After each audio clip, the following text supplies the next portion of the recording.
You're either born a leader, or you're not. It's one of those phrases we hear tossed around in conversations, in books, even in performance reviews. And for a long time, many of us believed it. But what if that belief is holding people back? What if the idea of a natural-born leader is more myth than fact? Welcome back to the Lead Lab, where we unpack real leadership from the ground up. Today, let's talk about something that quietly limits potential in teams, companies, and individuals: the myth of the natural leader. When people think of a natural leader, what comes to mind? Maybe someone who commands a room with confidence. Someone who speaks clearly, takes charge, makes fast decisions. The charismatic one. The extrovert. The person who always seems to know what to say. But here's the catch: that's not the whole picture. Those qualities, charisma, confidence, assertiveness, may get someone noticed. But they don't necessarily make someone a good leader. Because leadership isn't just about what you show on the surface. It's about how you act when it matters. How you show up for others. How you think through challenges. How you respond, especially under pressure. These are not things you're born knowing. These are things you learn, over time, with effort, through mistakes. So why does the myth stick around? Part of it is comfort. If we believe leaders are born, we don't have to work as hard to become one. And organizations don't feel the urgency to grow people into leaders. They just try to spot the naturals. But here's the problem. This mindset causes us to overlook so much potential.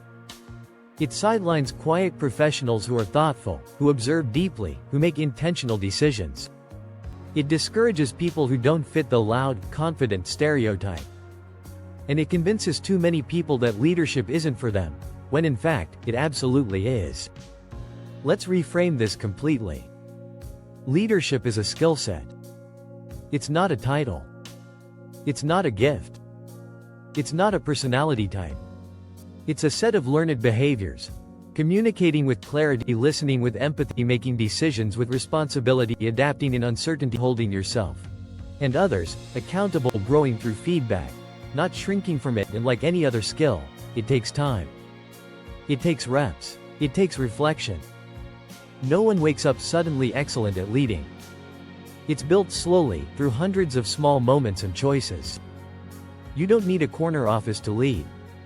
You don't need a badge or a formal title. You don't even need years of experience. Leadership happens in everyday moments.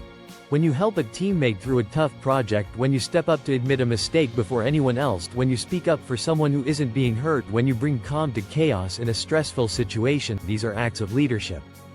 And they don't require you to be born for it. They require you to choose it.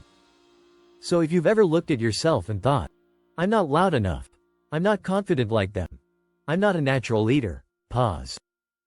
Take a breath. And challenge that story.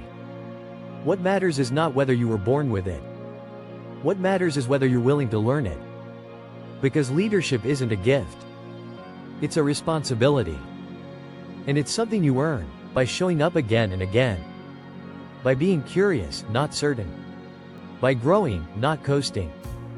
By owning your impact, even when no one's watching. So here's my invitation to you. Let go of the myth. You don't need to be born a leader to be one. You just need to start practicing like one. Thanks for joining me here on the Lead Lab. If this message resonates with you, or if it reminds you of someone who needs to hear it, send it their way. And if you're ready to grow in your own leadership journey, hit subscribe. There's more to come, because leadership is for everyone.